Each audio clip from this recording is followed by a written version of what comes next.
versets 19 à 21. C'est pourquoi ainsi parle l'Éternel. Si tu te rattaches à moi, je te répondrai. La Bible dit, si tu te rattaches à moi, je te répondrai. Et tu te tiendras devant moi. Si tu sépares ce qui est précieux de ce qui est vil, tu seras comme ma bouche. C'est à eux de revenir à toi, mais ce n'est pas à toi de retourner vers eux. Le verset 20. Je te rendrai pour ce peuple comme une forte muraille de reins. Ils te feront la guerre, mais ils ne te vaincront pas, car je serai avec toi pour te sauver et te délivrer, dit l'Éternel. Je te délivrerai de la main de méchants. Je te sauverai de la main de violents. Écoutez, je vais d'abord prendre la dernière phrase. Le Seigneur est en train de dire, je te délivrerai. Cela veut dire quoi? Même si tu te retrouves entre les mains de méchants, moi Dieu, je vais te délivrer. Même si tu te retrouves dans une situation où tu ne sais pas par où commencer, moi Dieu, je vais te délivrer. Même si tu es entouré par les diables, même si tu es entouré par les sorciers, même si tu es entouré par les démons, moi l'Éternel, je te délivrerai. J'aime ça. Le Seigneur est en train de rassurer à son serviteur. Le Seigneur est en train de parler à Jérémie. Le Seigneur est en train de dire ce que je veux faire. Et le Seigneur est en train de parler à Jérémie. Il dit, je te rendrai comme une forte muraille de reins. Tu n'as pas à craindre ce peuple. Tu ne peux pas craindre ces hommes, bien-aimés. Parfois, j'ai toujours dit, la taille de la destinée, la taille des défis de la destinée nous font peur parfois. Parfois, quand tu regardes les attentes de ta vie, ce que tu dois devenir demain, ça te fait peur. Quand tu regardes que demain, je serai grand, demain, je vais être milliardaire, demain, face aux défis de la vie, cela à un moment rend l'homme un peu timide, un peu effrayé. Amen, amen. Et Jérémie devait faire face à ces choses. Mais le Seigneur a dit une chose, il dit, si tu te rattaches à moi, le plus important dans le combat spirituel, c'est d'être avec Dieu. Amen, amen. Le plus important dans le combat spirituel, c'est d'abord se rassurer que Dieu est avec moi et je suis avec Dieu. Il voulait dire à Jérémie que ton insécurité commencera au moment où tu seras détaché de moi. L'insécurité de tes enfants sera au moment où tes enfants seront détachés de Dieu. Parce qu'il est en train de dire, si tu te rattaches à moi. Le verset 19, la Bible dit, c'est pourquoi ainsi parle l'Éternel. Il commence par dire à Jérémie, si tu te rattaches à moi. C'est-à-dire que le contraire de se rattacher, c'est de se détacher. Le Seigneur est en train de dire à Jérémie que si tu te détaches à moi, qu'est-ce qui va se passer? C'est le contraire de ce que Dieu a dit. C'est-à-dire que toi, Jérémie, si tu veux être en sécurité, tu dois te rattacher à moi. Mais si tu veux être en insécurité, tu dois te détacher à moi. Amen, amen. Et dans le combat spirituel, lorsque nous voulons combattre les diables, mais si tu veux attaquer l'ennemi, il ne faut pas d'abord commencer à prier comme d'autres personnes. J'envoie le feu. Mais tu envoies à qui? Et c'est avec quelle puissance, quelle autorité que tu es en train d'envoyer le feu. Parce qu'il faut d'abord comprendre le système de fonctionnement de la prière de combat spirituel. Le combat spirituel, la première de vérité, il faut d'abord se rassurer que Dieu est avec toi. Il faut d'abord se rassurer que tel que je suis en train de commencer le combat, tel que je suis en train d'attaquer l'ennemi, Dieu est à mes côtés. Amen, amen. Et le Seigneur a parlé à Jérémie. Il a dit, Jérémie, il y a une vérité, il y a un secret. Le plus grand secret dans le combat spirituel, c'est la présence de Dieu, dit Amen. Le plus grand secret dans le combat spirituel, ce n'est pas d'abord de savoir qui est en train d'envoûter ta vie, qui est en train de combattre ta vie. Non, le plus grand secret dans le combat spirituel, c'est d'abord la présence de Dieu. Il faut d'abord se rassurer que Dieu est avec moi. C'est alors que c'est Dieu maintenant qui va commencer à te dire, c'est X, c'est Y. Le combat de ta vie vient de telle direction. Le combat de ta vie vient de cette direction. Parce que si tu n'es pas avec Dieu, sache-le très bien que tu vas écouter les hommes. Parfois dans les combats spirituels, il y a tellement de embrouilles qu'une personne peut te dire, il peut te montrer, tu vois cet homme-là, c'est un sorcier, alors que ce n'est pas lui. Alors la personne qui est en train même de te dire là, c'est lui-même le vrai sorcier. Voilà pourquoi dans le combat spirituel, on n'a pas besoin d'abord de savoir qui est en train de faire quoi dans ma vie. Qui a ensorcelé ma vie? Non. Il faut d'abord chercher la face de Dieu, la présence de Dieu. Voilà pourquoi vous serez d'accord avec moi. Même l'histoire de Jaébès. Jaébès a compris qu'il fallait d'abord chercher Dieu. Il fallait d'abord commencer à chercher. Il a d'abord commencé à chercher Dieu. Et c'est là maintenant qu'il a commencé à expliquer à Dieu les réalités de sa vie. Bien, mais le combat de ta vie changera au moment où Dieu sera avec toi. Le combat de nos vies changera au moment où le Seigneur va être avec nous. La première des choses, c'est d'abord la présence de Dieu. Nous trouvons notre sécurité dans le combat spirituel si Dieu est avec nous. Lorsque nous sommes rattachés, attachés à lui. Il a dit, si tu te rattaches à moi, il dit, je te répondrai. Est-ce que vous voyez ça? Le Seigneur ne dit pas, si tu pries, je te répondrai. Mais qu'est-ce qui se passe? Il y a quelque chose à l'intérieur que nous ne comprenons pas. Le Seigneur dit, si tu te rattaches à moi, je te répondrai. Cela veut dire que le secret, c'est la présence de Dieu. Derrière la présence de Dieu se cachent les réponses de Dieu. À nos prières, à nos problèmes. Derrière la présence de Dieu. Parce que si tu es avec toi, il va te dire, il est en train de dire à Jérémie, ils te feront la guerre. Mais ils ne te vaincront pas. Cela veut dire quoi? Avant même que Jérémie ne combatte ses ennemis, Dieu a donné la réponse au combat. Est-ce qu'il a compris cela? Il dit, ils te feront la guerre. La guerre, tu vas subir la guerre. Mais déjà, le Seigneur est en train de donner une réponse anticipative. Le Seigneur est en train d'anticiper le combat de Jérémie pour lui dire qu'au moment où tu vas prier pour la victoire, moi, je te répondrai. Cela veut dire que le plus grand secret dans le combat spirituel, c'est d'abord la présence de Dieu. Il faut d'abord se rassurer, bien aimé, dans le Seigneur. Parfois, je vis beaucoup de gens passer du temps dans la présence de Dieu, passer de nuits, de jours, de veillées, de retraites, en train de prier des années pour le même problème. Pendant 10 ans, pendant 30 ans, pendant 40 ans.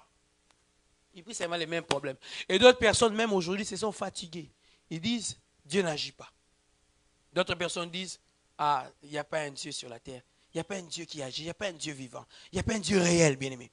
Le problème, c'est d'abord que la personne ne s'est pas rassurée que dès que je suis en train de combattre, Dieu est dedans. Dieu est ici avec moi. Je ne combats pas seul. Dans le combat spirituel, il faut d'abord se rassurer de cela. Amen, amen. Et la deuxième des choses, ce sont les ennemis, les défis qui sont devant. Le Seigneur est en train de dire que je te rendrai comme une forte muraille d'airain. Amen, amen. Cela veut dire, c'est une muraille. Nous savons c'est quoi une muraille. Quand vous regardez la manière dont on construit une muraille, c'est déjà blindé. Amen, amen. Mais le Seigneur est en train de dire que je ferai de toi une forte muraille d'airain. Est-ce que quelqu'un comprend ça? Est-ce qu'un homme peut faire tomber une muraille d'airain? Pour faire tomber une muraille d'airain, bien aimé, il faut vraiment des appareils, je ne sais pas. Il faut vraiment que la technologie soit avancée dans les camps des ennemis pour qu'ils fabriquent une arme qui va détruire cette muraille. Amen, amen. Cela veut dire même Dieu est en train de compliquer nos ennemis. Le Seigneur est en train de donner à nos ennemis un grand travail pour chercher des armes qu'il faut pour nous détruire. Tout ça pourquoi? Parce que Dieu est en train de dire à Jérémie, si tu es avec moi, je vais même compliquer tes ennemis. Je vais donner à tes ennemis une grande équation pour qu'ils cherchent mais comment détruire une forte muraille d'airain. D'abord, une muraille, c'est quelque chose, c'est un mur qui est vraiment construit avec des matériaux bien blindés. Mais le Seigneur est en train de dire une forte muraille. Cela veut dire, si tes ennemis chercheront à te détruire, il faut que leurs armes soient plus fortes que celle que je suis en train de fabriquer, cette muraille. Amen, amen. Cela veut dire que si on va détruire, si on va baby sayo, il faut d'abord créer armes oyo et ça m'a cassé colère on a ça la katinayo. Amen, amen. Le Seigneur est en train de dire à Jérémie que je vais compliquer tes ennemis. Je vais donner à tes ennemis une grande équation. Ils vont chercher à créer une arme qui cherchera à détruire ce que moi je serai en train de faire en toi. Voilà pourquoi il dit tellement qu'ils n'arriveront pas à créer une arme. Voilà pourquoi ils te feront la guerre, mais ils ne te vaincront pas. Pourquoi? Parce que dans les principes de la guerre, il faut avoir des armes plus que l'adversaire. Amen, amen. Dans les principes de la guerre, il faut avoir des armes plus efficaces. Voilà pourquoi vous allez voir dans certains pays, dans le monde, en RDC, partout, pour vaincre l'ennemi, il faut avoir des armes. Parce que quand l'ennemi attaque, il sait pourquoi il t'attaque. Il sait les armes qu'il a. Il sait que si je frappe à 1 heure, quand l'ennemi va répliquer à 2 heures, je vais encore frapper. Maintenant, ici, bien-aimé, ce que j'aime, le Seigneur est en train de garantir à Jérémie quelque chose de fort, quelque chose de puissant. Par là, j'ai compris que dans mes moments de prière, je dois être enraciné dans la présence de Dieu. Dans mes moments de prière, je dois prendre mes enfants, que mes enfants se soient enracinés dans la présence de Dieu. Pourquoi? Parce que c'est la présence de Dieu qui fabrique Jérémie d'une autre façon. Écoutez, analysons cela. Jérémie, c'est un homme. Amen, amen. Jérémie, c'est un homme, c'est un prophète. Mais Dieu est en train de dire, je te rendrai comme une forte muraille. Cela veut dire, dans le domaine spirituel, les ennemis de Jérémie ne verront pas Jérémie, mais ils verront Jérémie une forte muraille. Voilà pourquoi l'importance d'être avec Dieu. Parce que Dieu complique l'équation. Il est en train de dire à Jérémie que dans l'atmosphère, quand toi tu seras en train de marcher, ils verront une muraille. Quand toi tu seras en train d'avancer, à la place de voir un homme, ils verront une muraille. Écoutez, qui a déjà vu une muraille en train de marcher?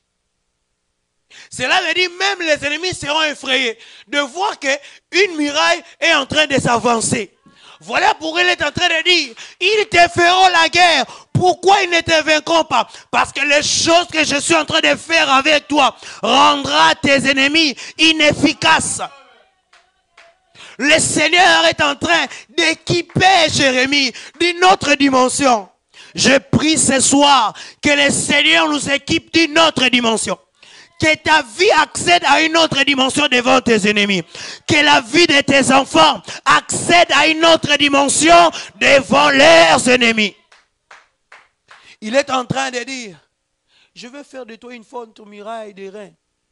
Cela veut dire, dans le domaine spirituel, tel que nous sommes là dans le domaine spirituel, nous sommes représentés. Amen, amen.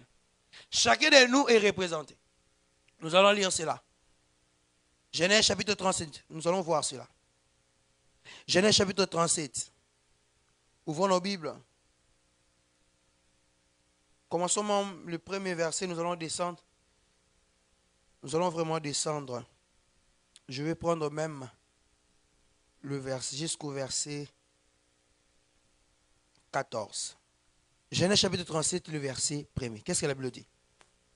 Jacob demeura dans le pays de Canaan, où avait séjourné son père. Voici la postérité de Jacob. Joseph, âgé de 17 ans, faisait paître le troupeau avec ses frères. Cet enfant était auprès de fils de Bila et de fils de Zilpa, femme de son père. Et Joseph rapportait à leur père leurs mauvaises propos. Israël aimait Joseph plus que tous ses autres fils, parce qu'il avait eu dans sa vieillesse. Et il lui fit une tunique de plusieurs couleurs. Le verset 4, il faut souligner cela. Ses frères virent que leur père l'aimait plus que tous. La Bible dit quoi? Ils les prirent en haine. Ils ne pouvaient lui parler avec amitié. Joseph eut un songe et il les raconta à ses frères qui les haïrent encore davantage. Le verset 6. Il leur dit, écoutez donc ces songes que j'ai eus. Nous étions alliés de gerbes au milieu des champs. Et voici ma gerbe s'éleva et s'était debout, et vos gerbes l'entourèrent et se prosternèrent devant elle. Ses frères lui dirent, est-ce que tu régneras sur nous? Est-ce que tu nous gouverneras? Et il les haït encore davantage à cause des songes et à cause de ses paroles. Le verset 9. Il eut encore un autre songe. Il les raconta à ses frères et il dit, j'ai eu un songe et voici le soleil, la lune et les 11 étoiles se prosternaient devant moi. Il les raconta à son père et à ses frères. Son père les réprimanda Et il lui dit, que signifient ces songes que tu as eus? Faut-il que nous venions, ta mère et tes frères, nous prosterner en terre devant toi? Ses frères eurent de l'envie contre lui. Mais son père garda les souvenirs de ses jours. Le frère de Joseph étant allé à Sichem pour faire paître le troupeau de leur père, Israël dit à Joseph, tes frères ne font-ils pas paître le troupeau à Sichem? Viens, je vais t'envoyer vers eux. Et il répondit, mais voici. Israël lui dit, va, je te prie, et voici tes frères sont en bonne santé, et si le troupeau est en bon état, et tu m'en rapporteras de nouvelles. Il envoya ainsi la vallée d'Hébron, et Joseph alla à Sichem. Amen, amen. J'aime la parole de Dieu. La Bible dit, c'est ce que j'étais en train de dire. Dans le monde spirituel, nous sommes représentés. Amen, amen. Dans le monde spirituel, bien aimé, tel que tu es là, tu es représenté. Que tu le veuilles ou pas, tu es représenté. Maintenant, le plus grand danger dans le domaine spirituel ou dans le monde spirituel, si tu ne sais pas de quelle espèce es-tu dans le monde spirituel. Parce que Joseph a eu la révélation que la Bible est en train de dire qu'il y avait des gerbes. Il a vu ces gerbes debout, mais celles de ses frères étaient par terre. Amen, amen. Un autre songe, il est en train de dire à ses frères et à ses frères, à son père, il a dit, je vis les étoiles, la lune, le soleil est en train de se prosterner devant moi. Écoutez, la Bible est en train de dire, Jacob a dit, mais qu'est-ce que tu es en train de dire, mon fils? Jacob a compris. Qu'est-ce que son fils représentait dans le monde spirituel? Joseph représentait un leader dans le monde spirituel. Cela veut dire que Joseph avait une destinée à diriger la famille de son père. Amen, amen. Cela veut dire que dans le monde spirituel, le domaine spirituel, les anges, les démons, les sorciers ne voyaient pas Joseph, mais ils voyaient Joseph, un grand astre luminaire en train de dominer sur sa famille. Dans le domaine spirituel, le monde spirituel, je voyais Joseph, une gerbe qui était debout, en train de régner sur le gerbe de ses frères. Amen, amen. Et c'est là que le combat a commencé. Bien aimé, j'aimerais dire à une personne ceci. Le combat de ta vie, c'est parce que le diable sait qui tu représentes dans le monde spirituel. Peut-être qu'aujourd'hui, tu ne le vois pas. Le diable sait que dans 10 ans, toi, tu seras milliardaire. Il le sait. Le diable sait que tu auras un très bon mariage. Il le sait. Il sait ce que représente ta destinée dans le monde spirituel. Dans l'atmosphère, le diable, les démons, ils savent, ils ont les données que toi. Bien, mais souvenez-vous, je vais aller encore plus loin dans cette histoire de la représentation. Même Jésus, la Bible dit que, est-ce que le mage envie Jésus? Non. Le mage envie l'étoile. Amen, amen. Cela veut dire que l'étoile, cette étoile-là, ce n'était pas un homme. Amen, amen. Cette étoile-là, c'était Jésus. Amen. Et Hérode a dit, allez vous renseigner. Hérode aussi a compris que cette étoile-là, c'est celui qui va me remplacer. C'est comme ça qu'il a dit, allez vous renseigner. Comme ça, je vais faire mourir cet enfant. Bien, mais dans le Seigneur, j'aimerais te dire une chose. Que la plus grande danger, le plus grand danger de ta vie, c'est lorsque tu ne sais pas ce que tu représentes dans le monde spirituel. Bien, mais le diable te combat. Il te pourchasse. Il est en train de te pourchasser parce qu'il sait qu'en t'étouffant, tu ne vas pas devenir ce que tu es censé devenir dans les jours qui sont en train de venir. Le combat que tu as maintenant là, c'est parce que dans l'atmosphère spirituelle, cela a été représenté que tu es une grande étoile de ta famille. Le combat que tu as là est en train de se représenter, bien aimé, dans le monde spirituel, que c'est toi, cet astre lumineuse, qui va diriger ce pays. Joseph a été appelé à une grande destinée, mais cela a été représenté. Et ce qui a fait mal dans cette histoire, c'est que Joseph n'avait pas la sagesse. Amen, amen. Quand Jacob a compris cela, il dit, mais qu'est-ce que tu es en train de dire? Ce sont des choses que ça ne se dit pas comme ça. Ce sont des vérités, ce sont des secrets liés à ta destinée. Mais tu l'as cher, tu as partagé cela au mauvais endroit. Amen, amen. Joseph avait quelque chose de grand qui devait arriver dans sa vie. Quelque chose d'exceptionnel. Et la Bible est en train de dire que ses frères l'ont haï encore davantage. Il niait à cause de ce qu'il représentait. Batali Joseph, Joseph a pesi bango nzela okoma basakoli. Bamondi déjà finalité ya vie Joseph. Ils ont vu la finalité de la vie de Joseph. Mais j'aimerais te dire une chose. Parfois tu ne sais pas, mais le diable il connaît où est-ce que le Seigneur est en train de t'amener. Le diable connaît, il a les données que tel que tu es là, tu seras une grande dame, tu seras un grand monsieur. Tes enfants auront une très merveilleuse destinée. Ce sont ces choses qui ont stimulé, qui ont excité le combat dans la vie de Joseph. Le combat maintenant a commencé. Ils ont commencé maintenant, le combat a commencé par la haine, la méchanceté. Amen, amen. C'est comme ça même le Seigneur a dit à Jérémie que je te délivrerai entre les mains de méchants. Parce que parmi les symptômes de la méchanceté, c'est la haine.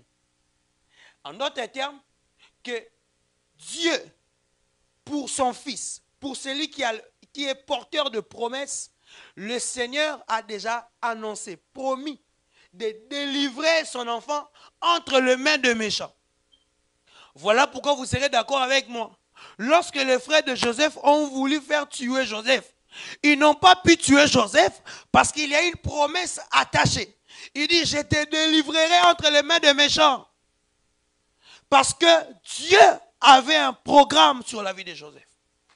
J'aimerais te dire que le ciel a un programme sur ta vie.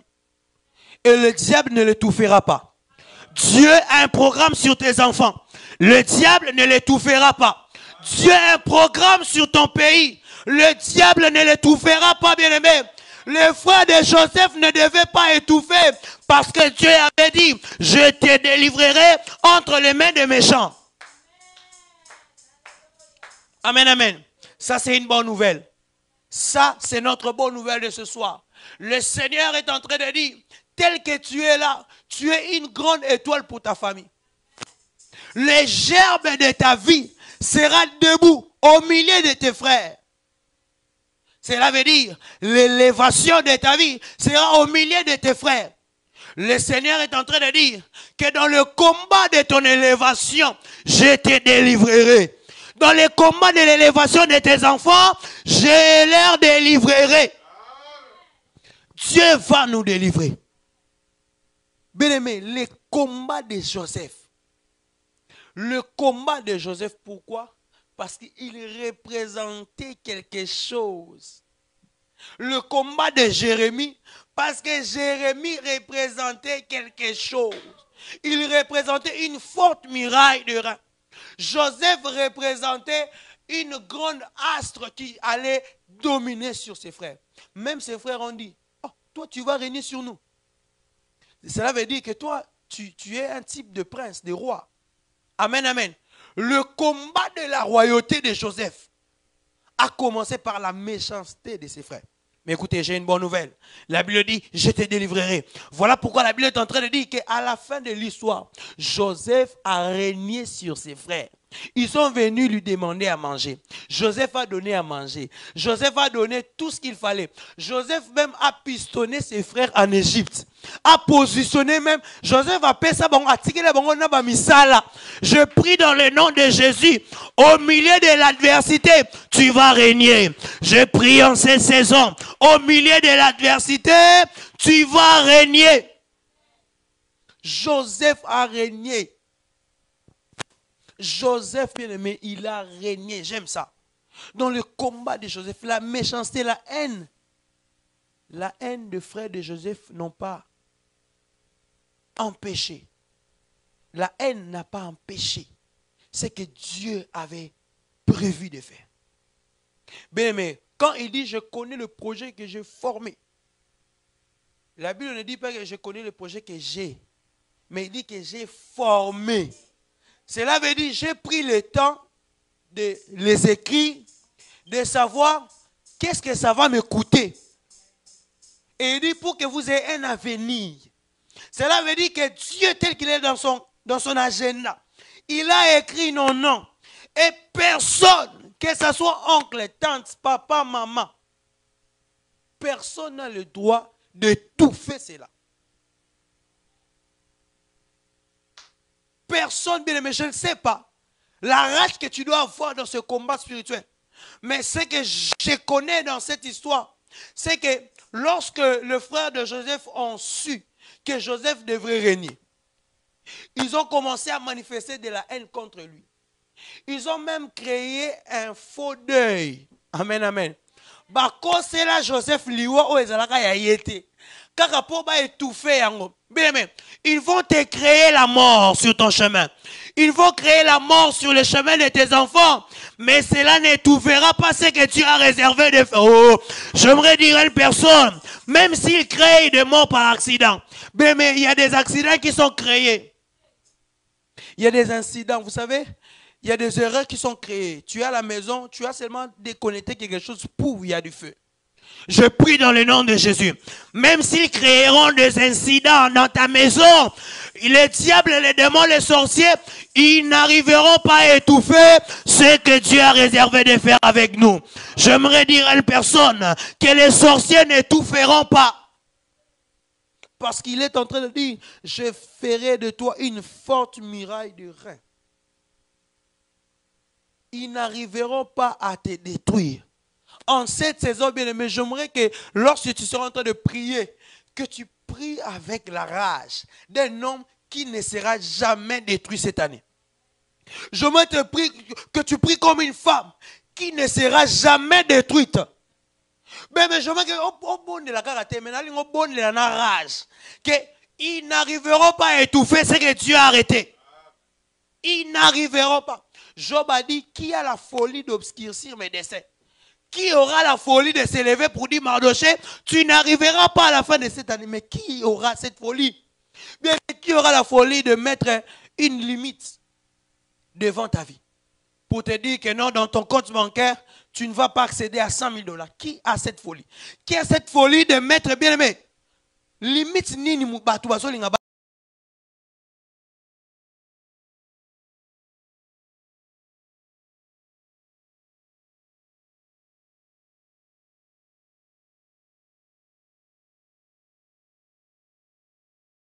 De rein. Cela veut dire tel que tu es là, personne n'aura le droit de te limiter. Personne n'aura le droit de te limiter, bien-aimé. Et dans cette bataille, le Seigneur est en train de parler. Il est en train de conclure. Ce que j'aime dans cette bataille, bien-aimé, ce n'est pas le combat. J'ai dit à une personne, raison pour laquelle nous combattons, vous savez pourquoi? Nous combattons parce que Dieu, une fois j'ai dit à une personne, est-ce que vous savez que Dieu peut faire finir, il peut faire cesser le combat de notre vie? Dieu peut dire, Papa Bob, tel que tu es là, tu n'auras plus jamais de combat. Et tu n'auras plus jamais de combat. Dieu peut le dire. Mais si Dieu nous laisse combattre, parce qu'il sait qu'il veut seulement montrer au diable que Bob va te vaincre.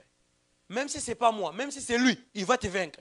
Même si c'est son fils, il va te vaincre. Même si c'est son petit-fils, il va vaincre l'ennemi. That's why nous combattons. Voilà pourquoi la Bible dit nous combattons de la victoire. Oh.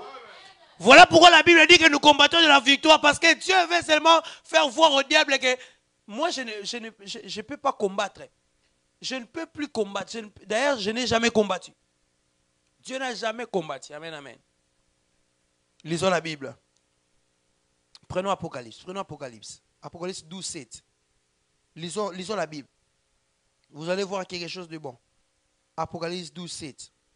Après que nous allons prier. Apocalypse 12, 7.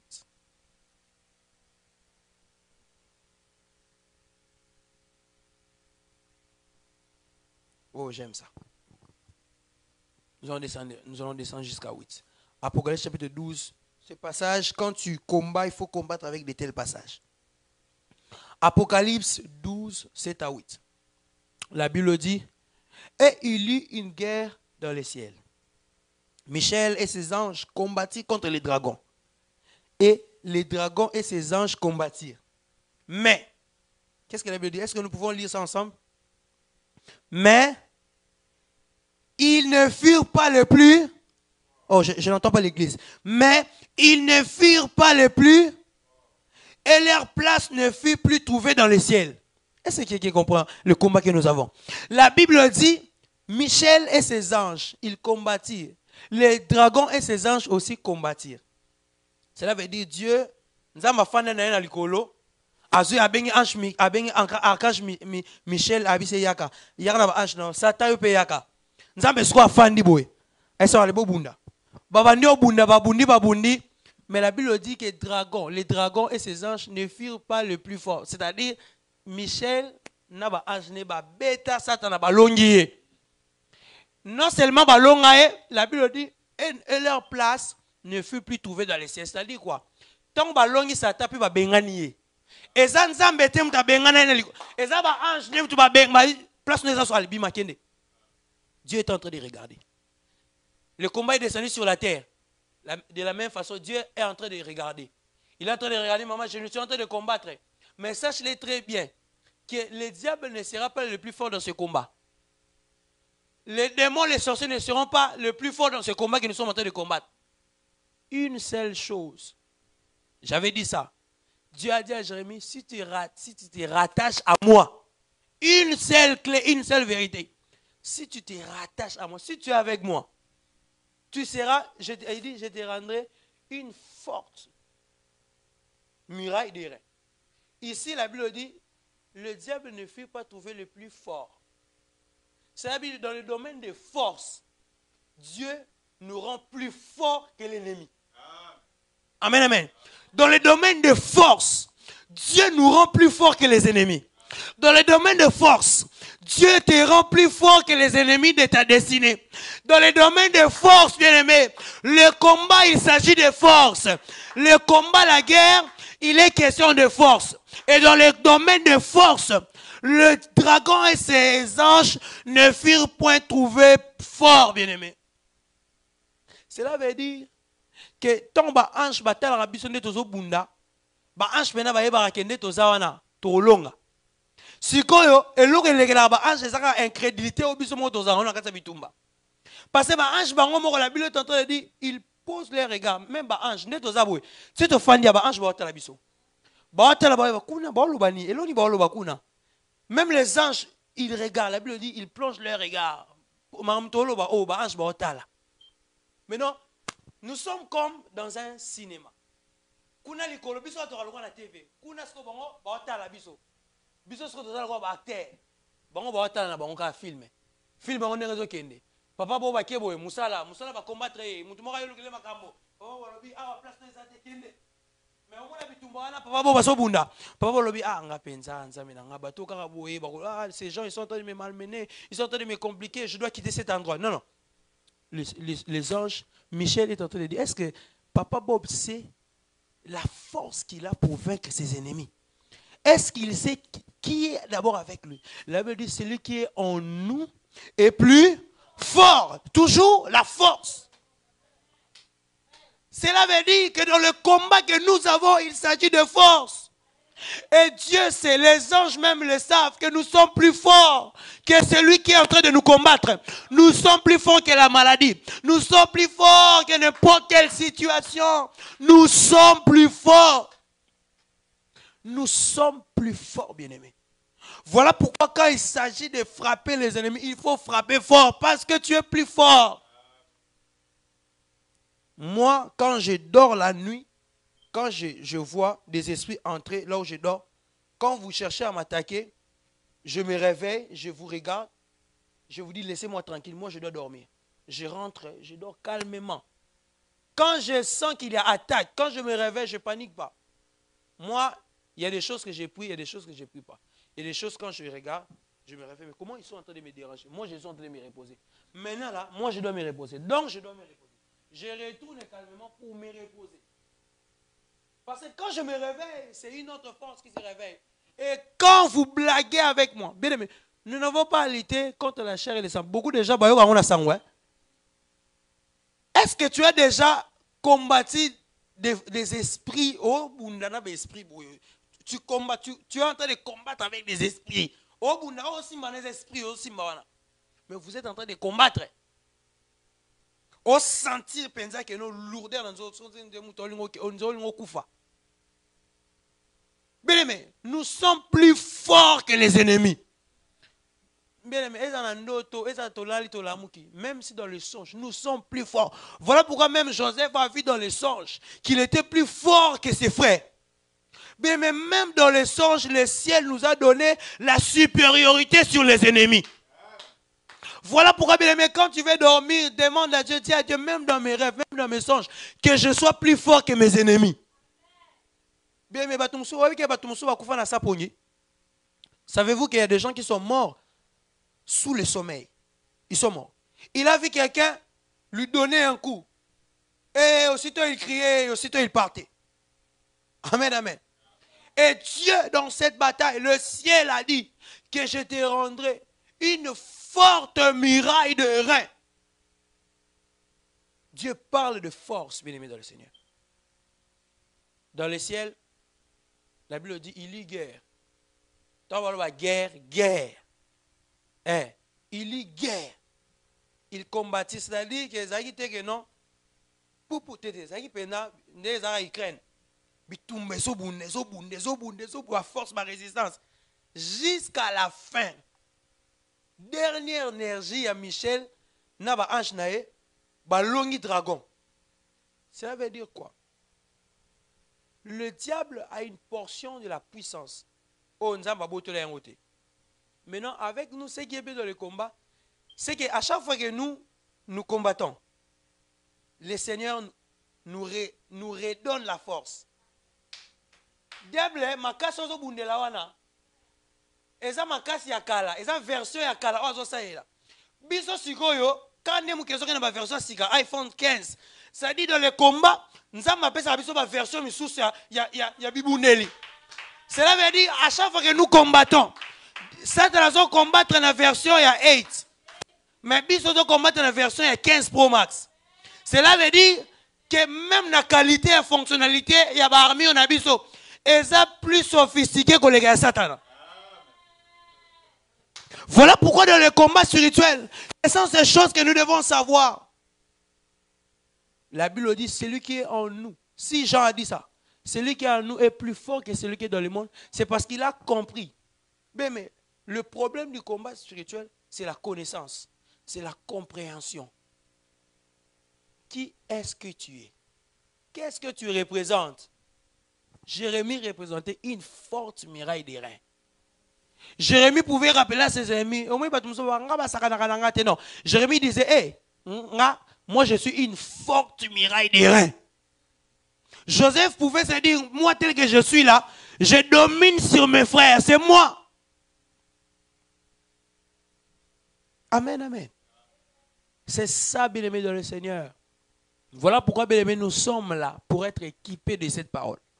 Pour qu'à la fin, la Bible dit, ils vous feront la guerre. Mais ils ne vous vaincront pas. Pourquoi? À cause des choses que je suis en train de nous dire.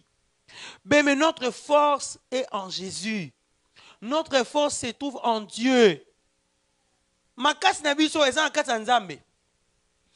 la Bible dit au commencement était la parole. La parole était avec Dieu, la parole était Dieu. Cela veut dire que notre force se cache dans la parole de Dieu. Plus tu écoutes la parole de Dieu, plus tu deviens fort. Plus tu exerces la parole de Dieu, plus tu deviens fort. Voilà pourquoi moi, je ne comprends pas pourquoi et comment les gens prient sans la parole de Dieu. Mais l'efficacité des armes que nous avons, c'est dans la parole. Quand Jérémie était face à ses ennemis, il pouvait dire, ils me feront la guerre, ils ne me vaincront pas. Parce que Dieu, c'est Dieu qui a dit, ainsi parle l'Éternel. Amen, amen. Ils te feront la guerre, ils ne te verront pas. Et ça, d'acheter, ça, slogan, comme, non, c'est la parole de Dieu. Et ça, quoi, les sakoli mobimanza va péter. Comme Dieu ne prophétise pas, il parle. Maintenant, si c'était un prophète, moi, je viens te dire, papa Bob, ils te feront la guerre, ils ne te vaincront pas. Ça devient maintenant une prophétie. Mais Dieu, lui, il parle. Il a dit à Jérémie, ils te feront la guerre, ils ne te vaincront pas. Ça, c'est une parole prophétique. Dans le combat que nous avons, bien aimé, Moi, je garde cette parole prophétique dans mes rêves, dans mon travail, dans mon mariage, dans n'importe quel défi, situation de ma vie. Je vais exercer cette parole. Vous me ferez la guerre. Mais jamais je serai vaincu. Jamais, bien-aimé, tu seras vaincu en cette saison. Voilà pourquoi, bien-aimé, tu vas t'élever. La Bible est en train de dire que lorsque Joseph a parlé devant ses frères, la haine, la Bible dit l'envie,